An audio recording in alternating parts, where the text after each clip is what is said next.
Guys, I just want to show you guys how to do true bearing. Alright, so for true bearing, two things. True bearing, you're going to look for two words in the question, to and from. Alright, from tells you where you're going to start, and to is the point to which you're going to measure your true bearing. Alright, so what is true bearing? True bearing is the angle from geographic north to the place where you are going, measured from 0, which is north, clockwise to the right to the place you're going. All right, so let's say the question asks, measure the true bearing from Trig Beacon 390 to Trig Beacon 404. All right, so there's 390 and there's Trig Beacon 404. All right, so we need to then know where we're going to start. All right, so the question asks from 390, so we are going to start at 390 and measure then the true bearing clockwise to Trig Beacon 404. All right, so step one is you are going to draw a north-south line.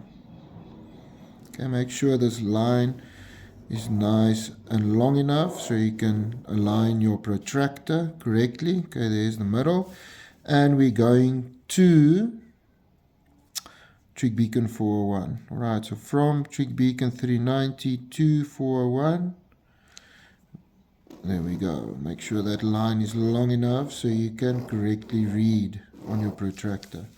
All right, so now we know north is 0 degrees. So we need to calculate the degrees clockwise from 0 north at Trig 390, clockwise around that angle to 404. All right, so what we're going to do is we don't need to measure this side. Why? Because we know that the straight line and south is 180 degrees. Okay. If we were, for instance, to get the true bearing from this one, 390 to, for example, 66, we would have drawn the line through there, and then we just calculate that angle. Draw your line through there, calculate that angle.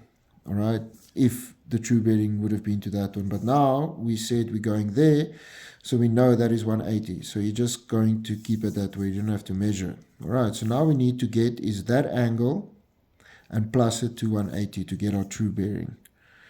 All right, so then you just align your protractor correctly with 0 on north. And then we're going to measure that angle. All right, so let's see. That's 40. There's 0. That's 40, 45, 44. 44 degrees. All right, so the true bearing, therefore, between those 2 points is 180 degrees, that plus 44. That would give us 224 degrees. All right, so the true bearing is 224 degrees. That's how easy it is.